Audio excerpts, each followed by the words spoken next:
Hi, this is the Start 3D Modeling channel, and in this video I will show you how to make this kind of part in Onshape, which is a 3D CAD system that works from a web browser.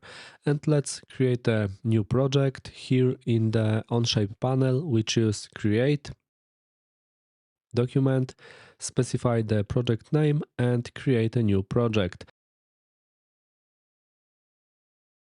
And now we will start by creating a sketch on the top plane. Select the top plane and choose the sketch command. Now I press the N key to switch to the top view on the sketch plane. Choose the circle drawing command and place the center of the circle at the origin of the coordinate system, and click the second point on the circumference of the circle and set the diameter of the circle to 50 and press enter. I close the sketch, and now based on this sketch I will create a solid by extruding the sketch. I choose the extrude operation, and here I set the height of the solid to 30 and press enter and confirm this operation. And now we will create another sketch. We will create another sketch on the front plane. Select this plane and choose sketch creation and press the N key to set the top view on the sketch plane. And here I will create a sketch that we will use to remove material by revolving the sketch around the selected axis. I choose circle drawing and draw a circle anywhere with a diameter of 10. Now I choose rectangle drawing and place the first corner of the rectangle in this place, and as for the second corner we do it freely. And now I press escape to cancel the rectangle drawing command. And now I grab this dimension, move this dimension a little and choose the coincident constraint and select this point and the circle so that this point is placed on the circle. Then I choose the line drawing command and draw a line from this point to the edge of the circle.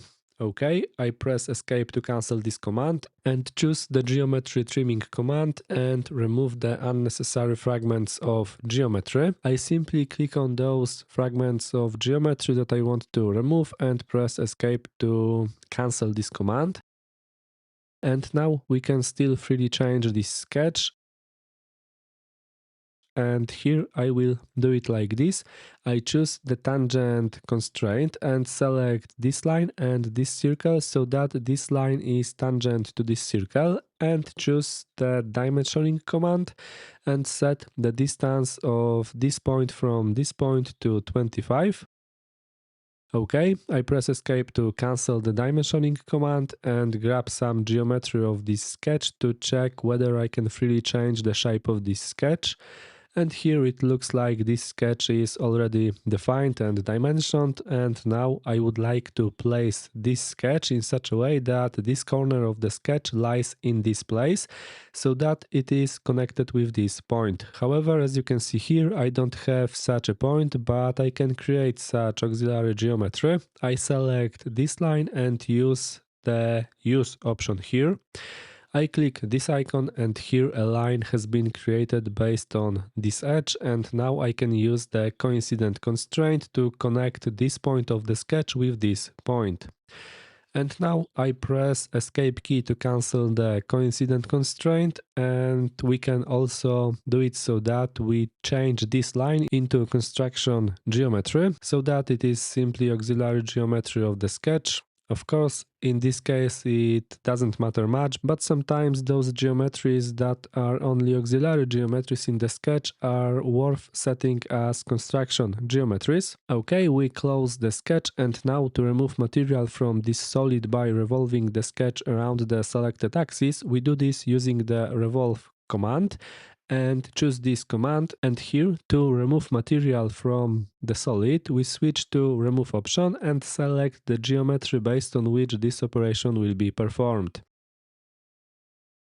Here I select this sketch And now I switch to selecting the axis and click, for example, this line as the axis around which this sketch will be revolved to remove material from this solid. If, for example, you would like to create another fragment of the solid using this operation, then here we choose the add operation type, and if you would like to simply create a new solid, then we choose the new operation type. Here in this case we are removing material from the solid, so we choose remove.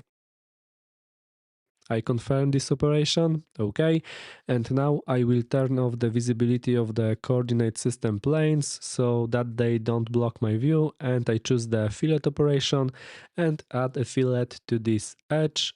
I select this edge. Here the whole contour has actually been selected. In this place I want to add a fillet, and here as the radius value I enter 2 and confirm this operation. And now what we have created, I would like to pattern on this solid so that there are 10 copies of this feature, and we can do this using a circular pattern. We choose the circular pattern command, and here we can make a circular pattern based on solids, based on features, or based on faces. I choose the feature pattern option so as to do it precisely based on features, and here we select the features based on which we will make the circular pattern.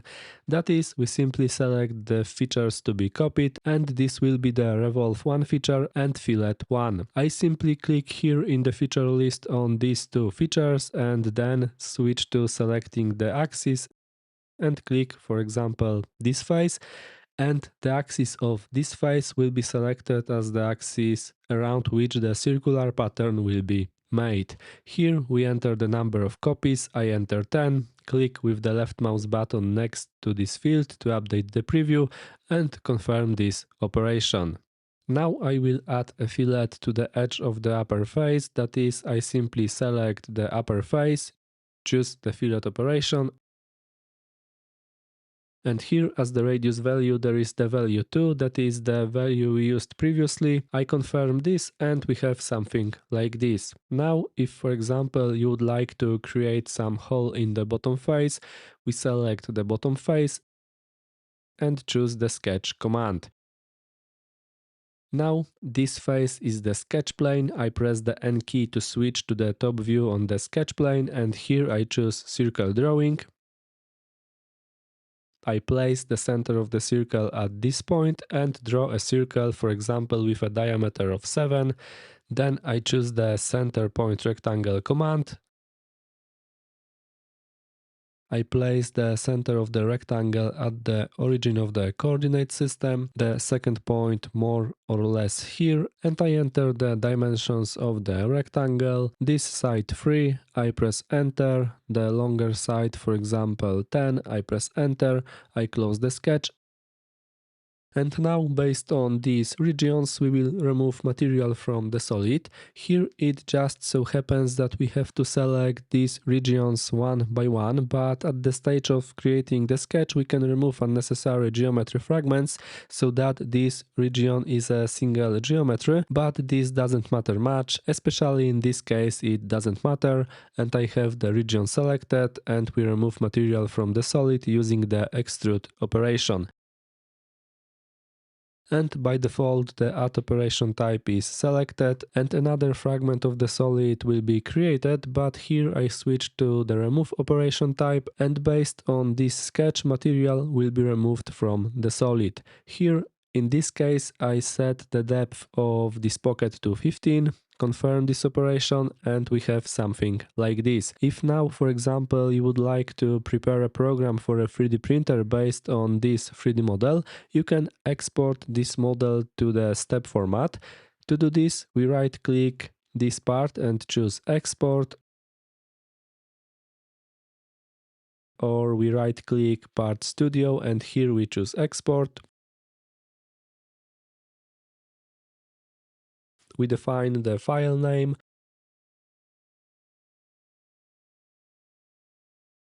then choose the format to which we will export. The step format is a universal data exchange format between CAD/CAM systems, and it is also now supported by slicers in which we prepare programs for 3D printers. So in my opinion, it is a good choice for exporting 3D models, but if you have any preferences, you can use, for example, the 3MF or STL format. I choose the step format and click export, and this file has been exported to the step format and saved on the drive. And now, based on this file, we can prepare a program for a 3D printer. I will now open Bamboo Studio, and I have loaded here this file that we exported from Onshape, and based on this file we can prepare a program for a 3D printer. And okay, that was a short example of 3D modeling in Onshape, and I emphasize once again, Onshape is a 3D CAD system that runs from a web browser, and to run Onshape you really only need internet access. You don't need powerful hardware for this. Onshape runs in the cloud, so we can also run this program on weaker devices. And what is more, Onshape also has a version that works on a tablet, so on a tablet we can also run this program, and we have a full-fledged 3D CAD system that we can use from a web browser or on a tablet. Additionally, Onshape also has a free plan for non-commercial use. The limitation of this plan is that the projects you create in this plan are publicly available, but when it comes to creating such home projects or learning 3D modeling in 3D CAD systems, it can be an interesting option. And we will end this video here. Thanks for watching, and please subscribe to this channel.